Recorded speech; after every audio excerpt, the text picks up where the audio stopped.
On the 4th of October 1967, something unusual occurred in Nova Scotia. Hundreds of people witnessed a strange object that fell into the waters of Shag Harbor.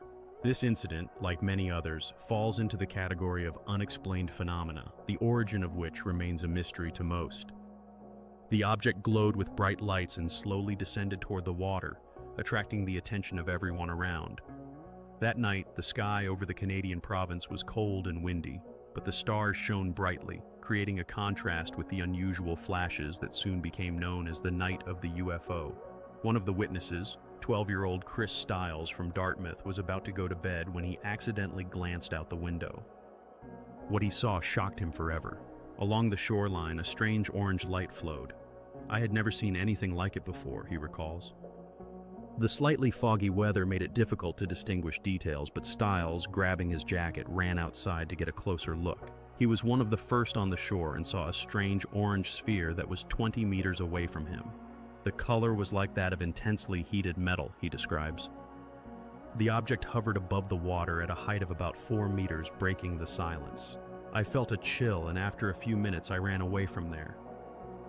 While Stiles sought shelter, the strange object continued to circle over Shag Harbor, leaving unforgettable impressions in the memories of the witnesses. "At 12 years old, I experienced indescribable fear for the first time in my life," he says, emphasizing how this event changed his perception of reality. An hour later, in a small fishing town on the southern side of the Peninsular Peninsula, strange flashes were also noticed. 18-year-old fisherman Laurie Vickens was driving home with 3 friends when an unusual object in the sky caught his attention. "We were heading to Woods Harbor through Shag Harbor," he recounts. "After passing the post office, we saw a flash in the sky, then another and another. There were a total of 4, yellow and orange in color." Vickens tried not to lose sight of the strange flashes. "The object began to silently descend at a 45-degree angle," he adds. "It seemed to move along with them, but when they reached the foot of the hill, the object suddenly disappeared." A few kilometers from that place, 18-year-old Norman Smith, returning from a party with a friend, also noticed a glow in the sky. "At first glance, it was clear that the unusual light had an extraterrestrial origin," he shares. They stopped by the roadside, and Smith got out of the car to get a better look at the flashes. There were 5 of them, and they were high in the sky, like 5 orange moons lined up from the smallest to the largest. With each passing minute, Smith became increasingly anxious. "I was very scared. I didn't know what it was, and I had never seen anything like it in my life," he admits. Meanwhile, Laurie Vickens and his friends continued to observe the unusual object. Soon they saw another bright flash and heard a sound resembling the whistle of a falling bomb. They felt that the object was attacking the port, and the friends rushed to the shore. "For about a minute we climbed up the hill. From there we managed to see the light in the water," Vickens recounts. When they reached the water's edge, they saw a light that resembled a hemisphere of a yellowish hue. "The first thing that came to mind was to call the police and report that we were witnessing an airplane crash," he recalls. At that moment they were convinced that it was indeed an airplane crash. Vickens returned to the car and drove to the nearest telephone booth to report what had happened. On the night when the mysterious event occurred, Laurie Vickens called the Royal Canadian Mounted Police, known as the RCMP. The clock showed 23 hours 25 minutes when the duty corporal answered his call and heard Vickens' excited voice. The police initially assumed that the callers might be under the influence of alcohol, but Vickens insisted that they had not been drinking. The officer only clarified the number of the phone booth from which the call was made. The skepticism of the police officer quickly turned to caution when, after the conversation with Vickens, other calls began to come in from residents of nearby communities who were telling similar stories. The police had no choice but to believe in what was happening. Soon they called Vickens back to confirm their location and arrange a meeting. Vickens provided his coordinates and added that they were continuing to observe the situation. By this time, Norman Smith had already warned people about the appearance of the mysterious object over the port. When Vickens and his companions arrived at his father's house, he came out to meet them on the street. Together they watched the strange objects in the sky. Soon they heard the sounds of police cars. Smith headed after the police car to the parking lot by the shore where a crowd of local residents had already gathered. There were about 16 people at the scene, including police officers who were watching a beam of light descending to the surface of the water. Everyone present, both the townspeople and the police officers, saw a dim yellow-orange light at a distance of about 250 meters from the shore. Around them, there was complete darkness, and the only discernible element was the light on the water. They observed this phenomenon for about 10 minutes, climbing to the top of a hill to get a better view. Everyone believed they were witnessing an aircraft crash. At 23:38, one of the police officers called Halifax to the Central Rescue Service to organize a search and rescue operation.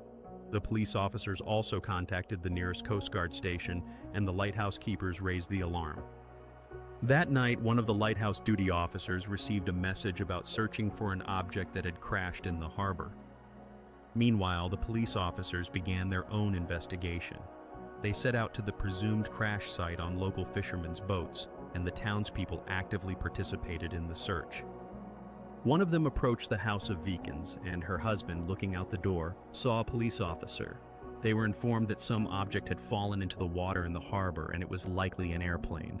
The police officer urgently needed their boat, and he was in a hurry. Later, on his way home, Vikens met a local fisherman who excitedly said that they needed to help find survivors of the crash. Vikens could not refuse and, together with the fisherman, headed to the scene. They hurried to the dock, got into available boats, and began to row as fast as they could to rescue someone. By that time, it was already around midnight. 2 fishing boats quickly disappeared into the darkness while beams of rescue searchlights glided across the surface of the water. The search began, and they meticulously looked for debris on the surface, but found nothing. The people in the boats were in a depressed state, preparing to see the wreckage of the airplane and floating bodies, but instead they discovered something astonishing: an orange soap foam that formed a long strip on the surface of the water. There was no doubt that the appearance of this mysterious foam was related to the object that had fallen into the water. Norman Smith attempted to take samples of this substance for examination. Making a circle, the boat re-entered the foam, and he found a small vessel which he carefully submerged in the water right into the foam. When he lifted the vessel, he discovered that it was empty. There was absolutely nothing in it. This witness, a fisherman with many years of experience, noted that he had never seen anything like it. He had fished in rivers, lakes, and the open ocean, but the strange foam that gradually disappeared into the dark water was unfamiliar to him. The most astonishing thing for him was the absence of any debris at the crash site. If something had fallen into the water just a few minutes ago, it had completely dissolved. Everyone present hoped to find at least some evidence of the crash or aviation disaster, but there was nothing at the site. Absolutely nothing. They remained there all night, scouring the area within a few kilometers in hopes of finding anything, any debris, but they were unable to discover anything. The rescue service requested flight movement schedules from the Airspace Monitoring Center in Moncton, New Brunswick, and in the northern bay of Lake Ontario. It was necessary to check if any civilian or military aircraft had gone missing during that time period. The data obtained unequivocally confirmed that there had been no aviation disaster, and no planes had disappeared from the radar. The rescuers realized that this was not an aviation disaster, and that they were searching for something that defied rational explanation. Many began to realize that perhaps this was a UFO. The residents of Shag Harbor understood that the dark coastal waters had swallowed a terrible secret in their depths, but no one knew exactly what it was. Shag Harbor is a small fishing town on the southwestern coast of Nova Scotia, so small that it is hard to find on a map. However, everything changed on the 4th of October, 1967, when, according to local residents, an unidentified aircraft fell into the harbor waters. From that moment on, the events occurring in Shag Harbor began to be covered by newspapers around the world. Within a few hours, local fishermen, police officers, and the Coast Guard were exploring the harbor waters with one goal: to find debris. By the next day, many people were plagued by doubts and terrible conjectures. One witness noted, "I think everyone that night had the feeling that something was being hidden from us. Soon, news spread around the world that no traces of a crash had been found. Official authorities provided no comments, which instantly provoked various rumors. It was rumored that a UFO had fallen into the water, but no one knew for sure what it was or what it looked like. People were very frightened and wanted to know what awaited them ahead. Could such incidents happen again? Would anything else fall on their homes? And what was happening at all? In the end, the Rescue Service Center refuted the information about the plane crash. In the morning of the 5th of October at 10 hours 20 minutes, the Rescue Service Center sent a telegram marked urgent to the headquarters of Canadian law enforcement agencies in Ottawa. The telegram contained testimonies from eyewitnesses and police officers. The phenomenon in Shek Harbor was referred to as a dark object, but the most important aspect was that it was designated as a UFO. It is worth noting that the first terms of UFO were used not by the eyewitnesses of the crash, but by the authorities conducting the investigation. By the evening of the 5th of October, the military began to address the incident in the port. After reviewing the telegram from the Rescue Service Center, Squadron Commander William Benn sent urgent messages to the headquarters of the Canadian Naval Command with instructions to conduct an immediate search operation at the site of the incident. If the mysterious dark object was not found on the surface, a team of divers should join the search who might be able to find something. The Naval Command sent a group of divers from the Halifax Navy. On the 6th of October, they began their search, diving from the deck of a patrol boat. In such a small town as Nairsh, one can hear the most diverse rumors. But when the military arrives with divers and with a presence, when people see that a search is underway, they understand that the situation is serious. The divers surveyed an area of 3 square kilometers. Initially, the search team circled the site of the incident, then marked it with buoys and began their operation. However, their efforts were unsuccessful. The inspection revealed only an incredible amount of plankton in the water. The searches were conducted formally, using ordinary flashing handheld flashlights, which did not allow for close approach to the area where the divers were diving. While they explored the depths, the small fishing town became the epicenter of public attention. On the 7th of October, Canadian television cameras captured the divers during their descents. This topic took center stage in the news broadcasts. Canadian periodicals received fragmentary information about the strange incident. Among them was the newspaper Chronicle Herald, with which journalist Ray McLeod collaborated. That night, he was working when the editor-in-chief called him and informed him about the incident in the port. The editor noted that there were many eyewitnesses, including police officers, and McLeod needed to find out what exactly had fallen into the water. It was a serious assignment, and he set out to fulfill it. However, when McLeod attempted to gather details, no one was able to provide him with any information. He did not hear anything specific from the official authorities. Neither the Canadian Police nor the Search and Rescue Service knew what exactly had fallen into the waters of Shek Harbor. That night, not a single crash was recorded, which became a true mystery. The lack of information fueled McLeod's curiosity, and he decided to conduct his own investigation. As he himself says, "Any schoolboy will tell you, the unknown excites the imagination." It was particularly surprising when the authorities claimed they could not even speculate on what it might have been. It was then that McLeod enlisted the services of a military informant.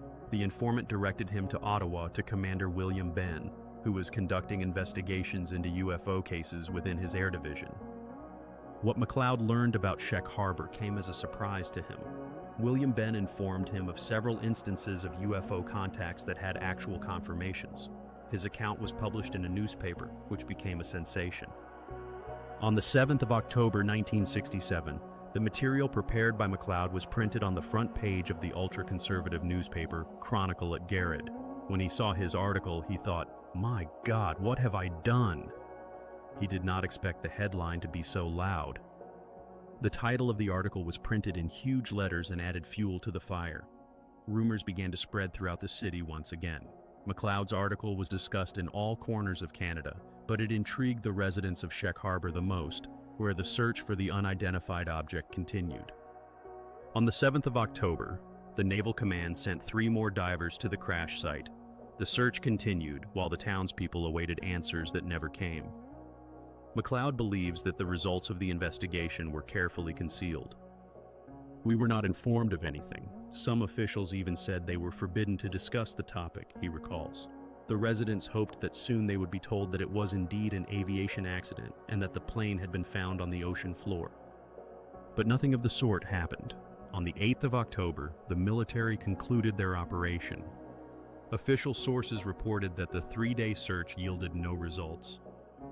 5 days after the crash, the townspeople remained in ignorance. However, the end of the investigation in Shag Harbor was just the beginning of a case that was becoming increasingly convoluted. October 1967. Dozens of people became witnesses to the fall of an unknown object in the waters of the port city of Shag Harbor on the southern coast of Nova Scotia, in Canada. Local fishermen combed the shoreline, trying to detect debris on the surface of the water, while Navy divers explored the seabed. Suddenly, the search was called off. There was a feeling that something was being hidden from the people. Many sensed it. Spending so much time and effort on a trip and receiving no explanation seemed very strange. There were no answers, and a new wave of rumors spread with extraordinary speed. It was said that perhaps something had indeed been found. Among the local divers, one confessed that they had retrieved something from the bottom. Some mysterious object that no one could accurately identify. The most incredible rumors circulated, and this was typical when things were left unsaid. Speculation began. During the 60s, rumors of UFO sightings and similar unknown objects were considered a side effect of the Cold War. At that time, nuclear confrontations between the United States and the USSR had reached their peak. The two superpowers incessantly accused each other of testing the latest weapons, and secret operations were conducted in the North Atlantic. All these facts heightened the atmosphere and intensified interest in the strange incident that occurred just a few years after the Cuban Missile Crisis. This only fueled curiosity, and people began to propose various theories. Perhaps a secret American craft had fallen into the water, an aircraft or a satellite, or maybe it was a Russian craft? Journalist Ray McLeod tried to get to the bottom of the truth. For a time, his articles appeared on the front pages of the reputable newspaper Chronicle Herald. However, his efforts to shed light on this story yielded unexpected and disheartening results. McLeod had important information for the newspaper's editor, but he advised him not to delve deeper into this story, as it should be handled by someone from the reporters who had long been working on this topic. It was easier for them to establish contacts, as they wanted to thoroughly investigate the incident. In the end, the matter was handed over to David Bentley.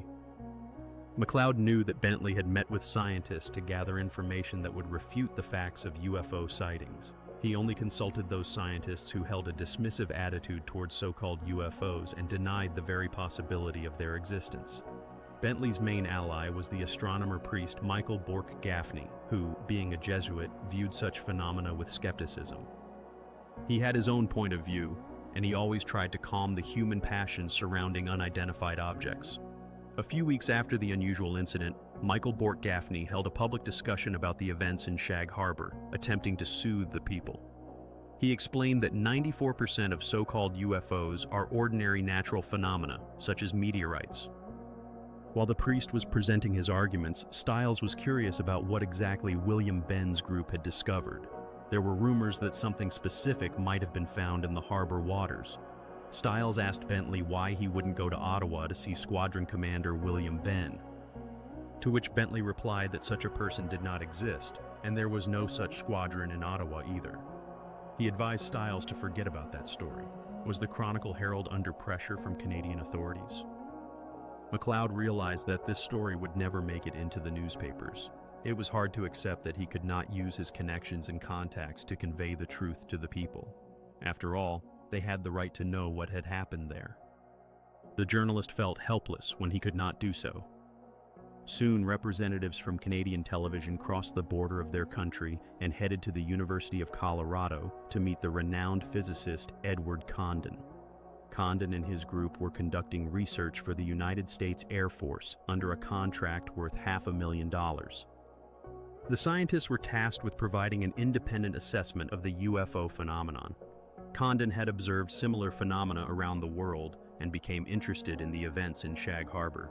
It was necessary to determine whether the United States Air Force should investigate the strange occurrences. From the perspective of ufology, this event was intriguing. Despite having significant resources and highly qualified personnel, Chris Stiles believed that Condon and his team did not give due attention to this case. The matter was handed over to Norman Levin, who called ATAV, the Canadian Police Headquarters, and the Naval Department several times. He was informed that a full and thorough investigation had already been conducted. However, as Levin later admitted, it was a mistake to believe that. Can one trust the authorities? The incident in Canada became one of 59 UFO phenomena that Condon and his team included in their studies. Case number 34, the final report, was presented by the scientists on the 31st of October 1968 and contained 900 pages of information. In conclusion, it was noted, further investigation is deemed unwarranted. Condon summarized the report with the words that over the last 20 years nothing had arrived on Earth from space that could be classified under the science of ufology and that would add to scientific knowledge. Chris Stiles pondered that serious scientific research into UFOs always ends the same way, as the criteria are quite strict. Often, when such events occur, it does not matter what definition you use and how precise and accurate you are. In the end, people still do not believe. This is exactly what happened with the story in Shag Harbor, where no one insisted on answers. Thus, the case in the Canadian port became yet another unsolved mystery. News of the incident gradually moved from the front pages to the back. Within a month, it was forgotten. People continued with their daily lives, eating sandwiches and going to work. However, 25 years later, the investigation into the incident in Shag Harbor took a new turn. Thanks to several sensational discoveries, it became clear that it was too early to close the case. In October 1967, more than a dozen people witnessed a UFO falling into the waters of Shag Harbor. Even after 25 years, many questions regarding this case remained unanswered. It was an extraordinary event. Some object landed from the sky onto the water, but what exactly it was remained a mystery. One of the witnesses from that night, Chris Stiles, still cannot forget what he saw over the port. He noticed the UFO from the window of his home. Later, in 1992, Chris saw a television program that changed his life. He recalled the events in Shag Harbor, as at that time, no one denied that it was a real UFO, including officials. By that time, he had almost forgotten what he had seen in his childhood, but he decided to conduct his own investigation. Stiles requested documents related to this case from the Canadian National Archives and from the Department of National Defense. After a few weeks, the documents arrived at the main library in Halifax in the form of microfilms. A meticulous task began. As Stiles reviewed document after document, he realized that the bureaucrats who compiled them had not overlooked anything. The microfilms contained information about UFO sightings in Canada from 1965 to 1981. It was like searching for a needle in a haystack. For several weeks, Chris studied the microfilms, and in one of the official documents, he clearly realized that he was looking at an important letter with a story. The inscription UFO he encountered 3 times on 3 envelopes, all of which pertained to the incident in Shag Harbor. Stiles realized that he was in possession of unique documents. Had he stumbled upon something that the government of Canada had been meticulously concealing? Chris Stiles understood that he needed help. He reached out to his colleague Don Lejeune, and together they began to investigate the events that occurred in Shag Harbor. For a year or a year and a half, Stiles gathered materials and sought out witnesses, immersing himself in the subject with enthusiasm. Ultimately, he involved me in the research, and I could not refuse him. A thorough examination of the declassified documents allowed for the reconstruction of the details of that night, the 4th of October 1967, and to recall everything down to the smallest details. These documents had a colossal impact on me, literally knocking the ground out from under my feet. As he reviewed them, Stiles realized that the Canadian military knew much more than they had let on. He was astonished that the military took the fact of searching for an object of extraterrestrial origin so calmly. This could be considered official confirmation of the existence of UFOs. Stiles discovered that similar events had occurred not only in Shag Harbor. Witness testimonies had been collected from various corners of Nova Scotia. Unexpectedly for himself, he stumbled upon a report that could be considered a reliable source. It was titled Pilot Testing of Civil Aviation. That evening, at 7:15, Two pilots from Canadian Airlines, Captain Pierre Charbonneau and First Officer Robert Ralph, were flying flight number 305 at an altitude of 5 kilometers over the southeastern part of Quebec. They saw out of the left cockpit window an object that struck them with its appearance. It was an elongated colored object resembling a kite, which hovered just above the plane near its left wing. Experienced pilots were perplexed, watching as the strange object hovered in the air, and then they saw several flashes. According to their testimonies, when they began to take any action, the UFO disappeared into the clouds. After some hesitation, the pilots decided to make an official report about the strange incident. For a civil aviation pilot, this was not easy. He could face ridicule from colleagues and problems with management, which could make him the subject of mockery. Continuing his search, Stiles stumbled upon an unexpected source of information. At St. Mary's University in Halifax, he found documents collected by Father Borg Hafni, who was skeptical of Canelo and publicly denied his appearance in Shag Harbor. He was fortunate that these secret documents ended up there, as there had been no mentions of them in the National Archive or with the Canadian Police. The documents of the Canadian Police collected by Father Gaffney contained numerous details about that night. One of the reports included the testimony of the captain of the fishing vessel Leo Mercy, who commanded 18 crew members. The vessel went out to sea, and unexpectedly they saw 4 UFOs. Mercy detected the objects on radar and recorded everything. However, there was some ambiguity in his report. He mentioned the search for UFOs in Shelburne, kilometers north of Sheet Harbor. This document contained the following phrase: "I saw an object similar to the one they were searching for in Shelburne or Sheet Harbor." This allows for the conclusion that searches were simultaneously conducted in Shelburne. The question remained, could the UFO, after its crash, have somehow left Sheet Harbor? If this indeed happened, was it related to the fact that Shelburne was the location of a Canadian military base? Or, like Sheet Harbor, was it surrounded by an atmosphere of secrecy? Throughout the 60s, military research in Shelburne was conducted under the guise of the Institute of Oceanography, which was connected to the Cold War. Primarily from the base in Shelburne, there was eavesdropping on secret radio transmissions concerning the maneuvers of Soviet submarines in the northern part of the Atlantic. The recording of engine sounds was carried out using computers that were state-of-the-art at the time, allowing for the capture of important data.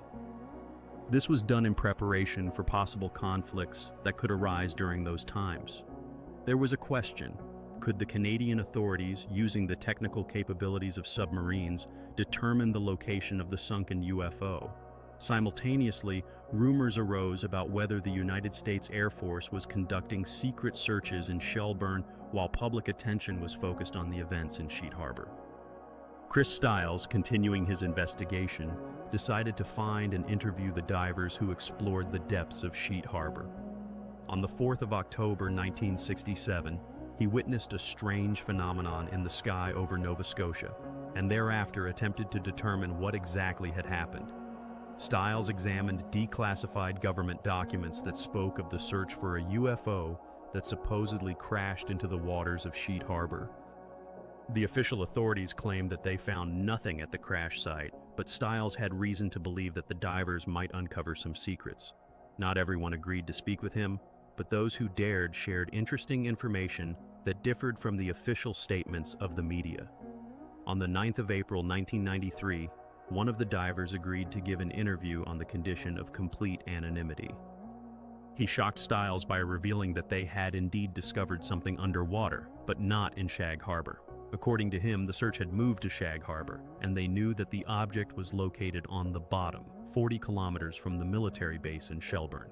It was possible that the UFO was avoiding encounters with people by moving underwater along the coast of Nova Scotia. If this was true, it meant that the Canadian military was conducting secret searches in Shelburne and hiding this from the public. The diver put Stiles in a difficult position by stating that this story had disturbed him. He had classified government documents in his hands, but such searches were not mentioned in them. Stiles tried to understand whether the military's search in Shag Harbor was merely a ruse to distract attention from the real searches. The diver's account became increasingly incredible.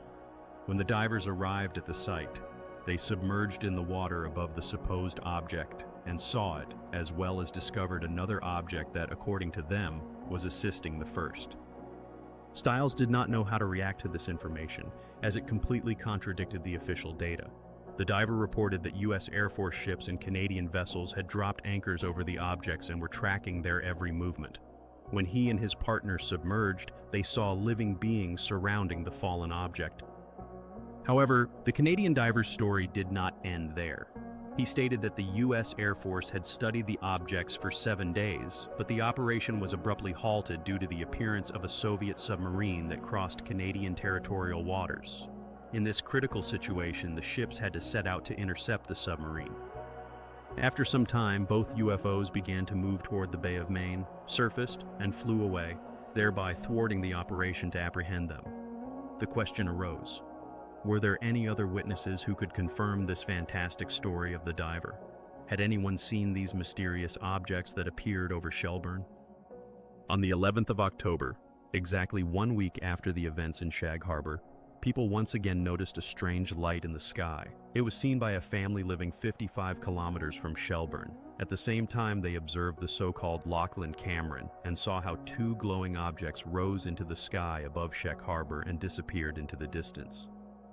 This testimony completely coincided with the diver's account, and it is impossible to ignore it. The question remains: was the diver right? Did an alien spacecraft really crash and fall into the waters of the harbor? Or is there another explanation? Former watchman Mika shares his experience. On the second day, I found an object in the shape of a cylinder. I realized that this was an unusual cylinder. I had never seen anything like it before. He describes that the cylinder was approximately 80 centimeters long and about 150 in diameter. Part of the cylinder was charred and wires were sticking out of it, and they smelled. They smelled terrible. Watchman Banks notified the Canadian Transport Department about his find, a strange cylinder on the rocky shore of Bon Portage Island. In the department, he was advised to be more careful, to package the object, and to submit it for inspection to an officer at the dock. This object must have been very important to them, as an officer was sent by plane all the way from Virginia, he adds. However, what was so unusual inside the cylinder? Despite working for the federal government, the answer to this question remained a mystery to him. The memories of those days still remain a mystery for everyone, he says. Some speculate that these events may be connected to secret military experiments from the Cold War era. I suspect that it was some kind of unmanned aircraft that they wanted to return to their base. Why not? I think it was some kind of controlled object that either fell on its own or was shot down. I believe it was an aircraft. An American military aircraft. Nevertheless, his opponents argue that an object capable of functioning both above and below water can only be of extraterrestrial origin. Even now, in the era of invisible aircraft, there is not a single device that has both aerodynamic and hydrodynamic functions, he emphasizes. The question of what this object was remains open and continues to intrigue many. Whatever it was controlled by an intelligent being, and it was extraterrestrial, he adds hopefully. Perhaps someday the military archives related to secret tests will come to light. If that happens, it may shed light on the mysterious events in Shag Harbor that occurred on the 4th of October, 1967. We can only wait. Meanwhile, the memories of people who saw the strange object fall into the ocean that night are becoming increasingly vague. I still gaze at the sky and try to discern anything that resembles the object I saw that night more than 30 years ago. I would so much like to know what it really was.